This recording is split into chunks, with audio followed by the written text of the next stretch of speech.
first I'll just start off with the actual process of uninstalling this system and installing the ImoLaza Smart Sprinkler Controller.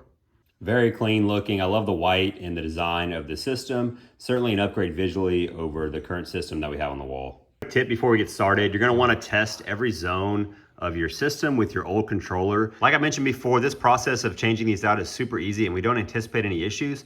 But this way, if we do run across any problems, we'll know that it wasn't a pre-existing problem and that it was something to do with how we uninstalled this one and reinstalled the new one. Also keep in mind, you're gonna need a Wi-Fi signal wherever you install this at, so you can check that with your phone beforehand just to confirm that you've got a Wi-Fi signal. This is an indoor controller. It is not waterproof. So if you're in your garage like me, you're perfect. If you do need to set it up on the outside of your house, they sell a waterproof case that you can install it and put it inside of to protect it from the outside elements. Start off by pulling this old controller off the wall.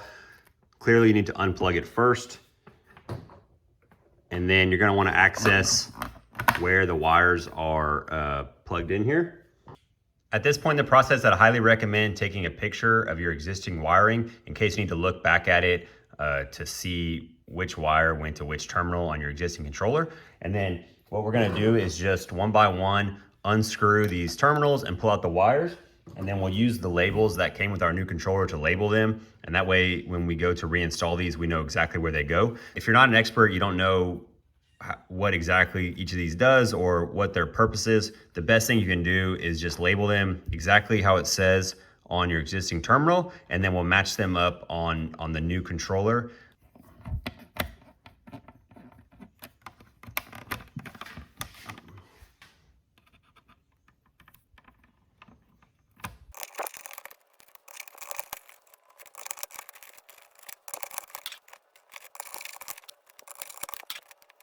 Okay, now that I've got all my wires labeled, I can go ahead and pull my old controller off the wall.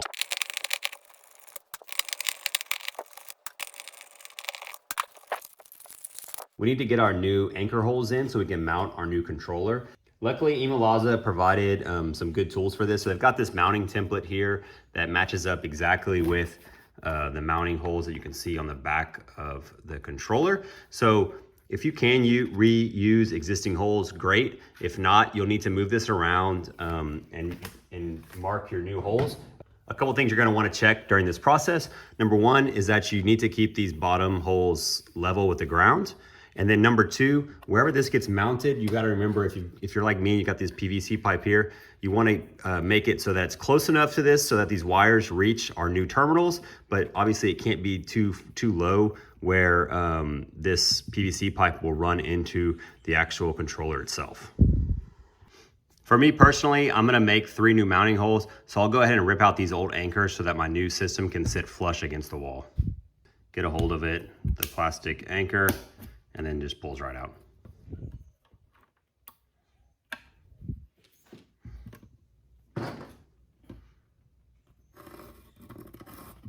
Once you figure out exactly where to mark it, pretty simple, use your template, mark your 3 holes, and that's where we'll install our drywall anchors. I'll use a 1/8 drill bit just to punch some holes in the wall that I can then insert my anchors into.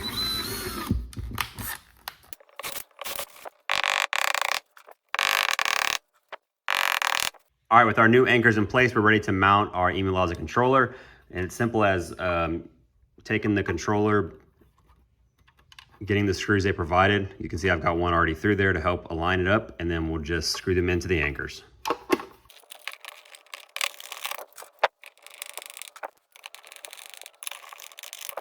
Okay, obviously we want this thing secure against the wall, but just remember you're dealing with plastic here. We don't need to over tighten or accidentally crack anything.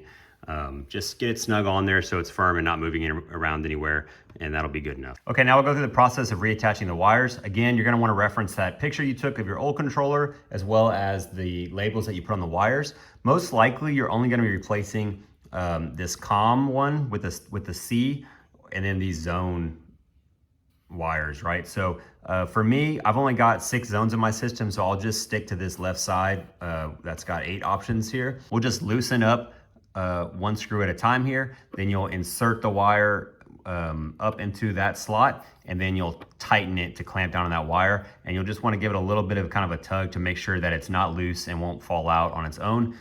We are dealing with a lot of wires in a tight space here, so they will get pushed around. And if it's not in there secure, you'll have one pop out. So I've gone ahead and loosened all my terminals here so that all I have to do is insert the wire in and then tighten them up. I'll show you this first one and then I'll go through the other ones rather quickly, but you really do want to just take your time, make sure you get the wire pressed all the way up into the terminal so that when you tighten it up, it gets clamped down. It can be a little tricky working in these small spaces with these wires, but just stay patient and you can get it. So you can see that first one I've gotten tightened down. Now I can pull on this white common wire and it's not coming out. So I know I've got got it in place secure and I can move on to my next wire.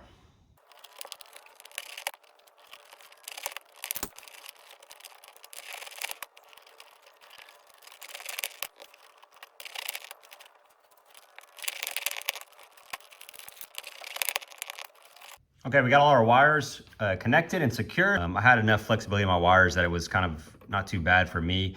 If you are having issues, you know, getting these in here or moving around, you can also loosen your controller that you mounted on here and connect your wires first and then get everything in place and tighten the controller on the wall. Sometimes that'll help make this process a little easier because you'll have a little more flexibility. And then once this is all connected in, you can secure everything to the wall a little better. So you've just got a simple power connector here for your cable. You can put in here, and then you should have a plug nearby from your old controller that you can utilize as well.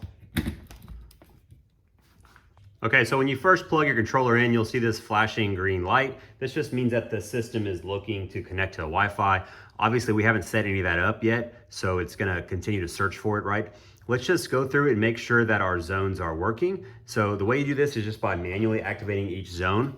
So pretty intuitive on the buttons here. All we're gonna do is use these forward and back buttons to go select which zone we wanna do. So in my case, I'll just do zone 1, and then you hit the play button, and that'll actually manually water your system. I think the default time for the manual setting is like 3 minutes. So you can see here, it's successfully activated zone 1, which means that I've got my wires hooked up correctly. I can go through and stop this zone now, and I can go to zone 2, 3, 4, 5, and 6 and do the same thing and just make sure that all 6 zones are functioning properly and that our wires are connected and they're good. And once we know all that's good, we can move to the actual smart setup portion of this installation.